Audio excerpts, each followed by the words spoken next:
जय श्री राम भक्तों स्वागत है आपका हमारा चैनल देववाणी में। भक्तों, आपको हमारी कथाएं कैसी लगती हैं हमें कमेंट करके ज़रूर बताएं। भक्तों, हमारी कथाओं को लाइक अधिक से अधिक करें, इन्हें शेयर करें और हमारे चैनल को अधिक से अधिक सब्सक्राइब करें। भक्तों, आपसे एक गुजारिश है, हमें इंस्टाग्राम पर फॉलो करें जिसका लिंक डिस्क्रिप्शन में दिया गया है। तो चलिए शुरू करते हैं आज की कथा। जय श्री राम भक्तों, आज हम कथा श्रवण करेंगे एक बालक की जिसने स्वर्ग प्राप्ति के लिए क्या क्या यत्न नहीं किए। आइए कथा श्रवण करें। रामपुर नगर में एक छोटा सा परिवार रहता था जो सुखी और संपन्न परिवार था। उस परिवार में एक लड़का जिसका नाम भोला था।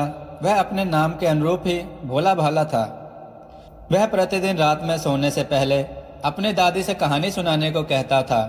दादी उसे नागलोक, पाताल, गंधर्वलोक, चंद्रलोक आदि की कहानियां सुनाया करती थी। एक दिन दादी ने उसे स्वर्ग का वर्णन सुनाया। स्वर्ग का वर्णन इतना सुंदर था कि उसे सुनकर भोला स्वर्ग देखने के लिए हठ करने लगा। दादी ने उसे बहुत समझाया कि मनुष्य स्वर्ग नहीं देख सकता, किंतु भोला रोने लगा। वह हठ करने लगा, नहीं दादी, मुझे स्वर्ग देखना है, आप मुझे स्वर्ग दिखाओ। रोते रोते ही वह सो गया। उसे स्वप्न में दिखाई पड़ा कि एक चमकते हुए देवता उसके पास खड़े होकर कह रहे हैं, बच्चे, स्वर्ग देखने के लिए मूल्य देना पड़ता है। जैसे तुम कहीं घूमने या सर्कस देखने जाते हो तो टिकट देते हो ना, स्वर्ग देखने के लिए भी तुम्हें उसी प्रकार रुपए देने पड़ेंगे। स्वप्न में भोला सोचने लगा कि मैं दादी से रुपए मांगूंगा, लेकिन देवता ने कहा, स्वर्ग में तुम्हारे रुपए नहीं चलते, यहाँ तो भलाई और पुण्य कर्मों का रुपया चलता है।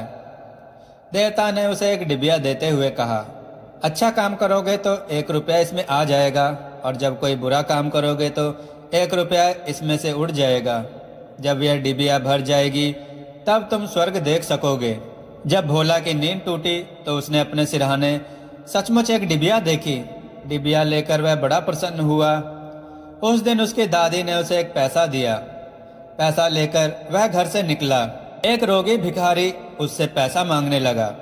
भोला भिखारी को बिना पैसे दिए भाग जाना चाहता था। इतने में उसने अपने अध्यापक को सामने से आते देखा। उसके अध्यापक उदार लड़कों की बहुत प्रशंसा किया करते थे।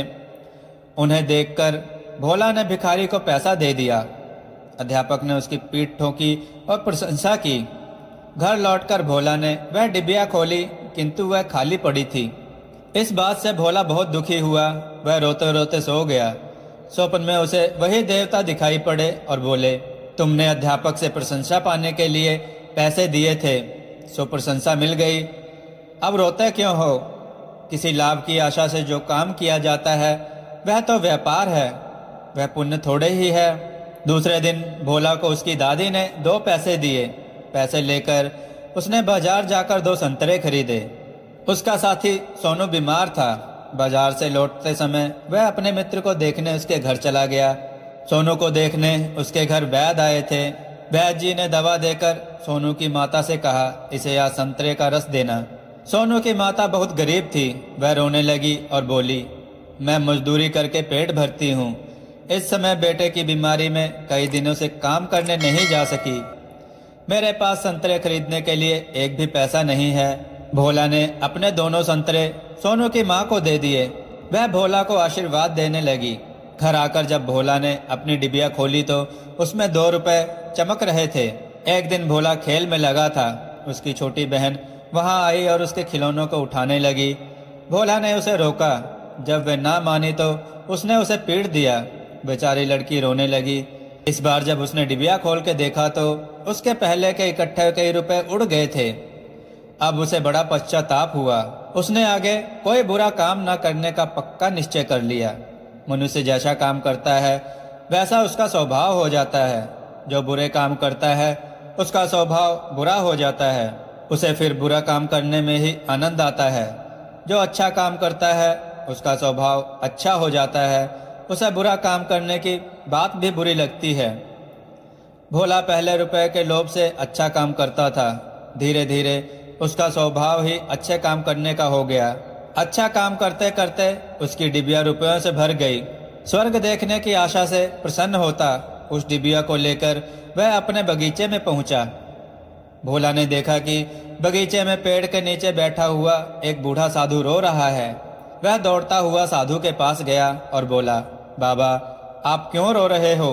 साधु बोला, बेटा जैसी डिबिया तुम्हारे हाथ में है वैसे ही एक डिबिया मेरे पास थी। बहुत दिन परिश्रम करके मैंने उसे रुपयों से भरा था। बड़ी आशा थी कि उस रुपयों से स्वर्ग देखूंगा, किंतु आज गंगा जी में स्नान करते समय वह डिबिया पानी में गिर गई। भोला ने कहा, बाबा आप रो मत, मेरी डिबिया भी भरी हुई है, आप इसे ले लो। साधु बोला, तुमने इसे बड़े परिश्रम से भरा है, इसे देने में तुम्हें दुख होगा। भोला ने कहा, मुझे दुख नहीं होगा बाबा, मैं तो लड़का हूँ, मुझे तो अभी बहुत दिन जीना है, मैं तो ऐसी कई डिबिया रुपयों से भर सकता हूँ। आप बूढ़े हो गए हो, आप मेरी डिबिया ले लीजिए। साधु ने डिबिया लेकर भोला के नेत्रों पर हाथ फेर दिया। भोला के नेत्र बंद हो गए। उसे स्वर्ग दिखाई पड़ने लगा। ऐसा सुंदर स्वर्ग कि दादी ने जो स्वर्ग का वर्णन किया था वह वर्णन तो स्वर्ग के एक कोने का भी ठीक वर्णन नहीं था। जब भोला ने नेत्र खोले तो साधु के बदले स्वप्न में दिखाई पड़ने वाला वही देवता उसके सामने प्रत्यक्ष खड़ा था। देवता ने कहा, बेटा जो लोग अच्छे काम करते हैं उनका घर स्वर्ग बन जाता है। तुम इसी प्रकार जीवन में भलाई करते रहोगे तो अंत में स्वर्ग में पहुंच जाओगे। देवता इतना कहकर वहीं अदृश्य हो गए। तब से भोला ने अपने जीवन का लक्ष्य बना लिया, केवल भलाई। भक्तों आइए एक और कथा श्रवण करें। भक्तों ये कथा एक चमत्कारी संत की है, आइए कथा श्रवण करें। मथुरा में एक संत रहते थे, उनके बहुत से शिष्य थे। उन्हीं में से एक थे सेठ धनीराम जी। सेठ धनीराम का लंबा चौड़ा कारोबार था। वे कारोबार के सिलसिले में दूर दूर की यात्राएं किया करते थे। एक बार वे कारोबार के सिलसिले में कन्नौज गए। कन्नौज अपने खूबसूरत इत्रों के लिए प्रसिद्ध है। उन्होंने एक इत्र की महंगी शीशी संत को भेंट करने के लिए खरीदी।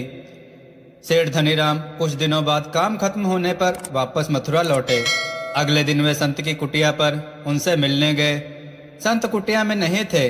शिष्यों से पूछा तो जवाब मिला कि यमुना किनारे गए हैं स्नान ध्यान के लिए। धनीराम जी घाट की तरफ चल दिए। देखा कि संत घुटने भर पानी में खड़े यमुना नदी में कुछ देख रहे हैं और मुस्कुरा रहे हैं। तेज चाल से वे संत के नजदीक पहुंचे। प्रणाम करके बोले, आपके लिए कन्नौज से इत्र की शीशी लाया हूं। संत ने कहा, लाओ दो। सेठ धनीराम ने इत्र की शीशी संत के हाथ में दे दी। संत ने तुरंत वह शीशी खोली और सारा इत्र यमुना में डाल दिया और मुस्कुराने लगे। सेठ धनीराम यह देखकर उदास हो गए और सोचा, एक बार भी इत्र इस्तेमाल नहीं किया, सूंघा नहीं और पूरा इत्र यमुना में डाल दिया। वे कुछ न बोले और उदास मन घर वापस लौट गए। कुछ दिनों बाद जब उनकी उदासी कुछ कम हुई तो वे संत के कुटिया में उनके दर्शन के लिए गए। संत कुटिया में अकेले आंखें मूंदे बैठे थे और भजन गुनगुना रहे थे। आहट हुई तो सेठ को द्वार पर देखा। प्रसन्न होकर उन्हें पास बुलाया और कहा, उस दिन तुम्हारा इत्र बड़ा काम कर गया। सेठ ने आश्चर्य से संत की तरफ देखा और पूछा, मैं कुछ समझा नहीं। संत ने कहा, उस दिन यमुना में राधा जी और श्री कृष्ण जी की होली हो रही थी। श्री राधा जी ने श्री कृष्ण के ऊपर रंग डालने के लिए जैसे ही बर्तन में पिचकारी डाली, उसी समय मैंने तुम्हारा लाया इत्र बर्तन में डाल दिया। सारा इत्र पिचकारी के रंग के साथ श्री कृष्ण के शरीर पर चला गया और भगवान श्री कृष्ण इत्र के महक से महकने लगे। तुम्हारे लाए इत्र ने श्री कृष्ण और श्री राधा रानी की होली में एक नया रंग भर दिया। तुम्हारी वजह से मुझे भी श्री कृष्ण और श्री राधा रानी की कृपा प्राप्त हुई। सेठ धनीराम आंखें फाड़े संत को देखते रहे। उनके कुछ समझ में नहीं आ रहा था। संत ने सेठ की आंखों में अविश्वास की झलक देखी तो कहा, शायद तुम्हें मेरे कही बात पर विश्वास नहीं हो रहा। जाओ मथुरा के सभी राधा कृष्ण जी के मंदिरों के दर्शन करके आओ, फिर कुछ कहना। सेठ धनीराम मथुरा में स्थित सभी राधा कृष्ण जी के मंदिरों में गए। उन्हें सभी राधा कृष्ण जी के मंदिरों से अपने इत्र की महक आती प्रतीत हुई। सेठ धनीराम का इत्र श्री कृष्ण और श्री राधा रानी ने स्वीकार कर लिया था। वे संत की कुटिया में वापस लौटे और संत के चरणों में गिर पड़े। सेठ की आंखों से आंसुओं की धार बह निकली। संत की आंखें भी प्रभु श्री कृष्ण की याद में गीली हो गईं। सेठ धनीराम को संत जी का अधिकार मालूम हुआ कि संत महात्मा भले ही हमारे जैसे दिखते हों, रहते हों, लेकिन वो हर वक्त ईश्वर में मन लगाए रखते हैं। पता नहीं हम जैसों को यह अधिकार तब प्राप्त होगा जब हमारी भक्ति बढ़ेगी, नाम सिमरन बढ़ेगा और ठाकुर जी में हमारी श्रद्धा बढ़ेगी। भक्तों, आपको यह कथा कैसी लगी हमें कमेंट में जरूर बताएं। भक्तों, हमें इंस्टाग्राम पर अवश्य फॉलो करें, जिसका लिंक डिस्क्रिप्शन में दिया गया है। जय श्री राम भक्तों।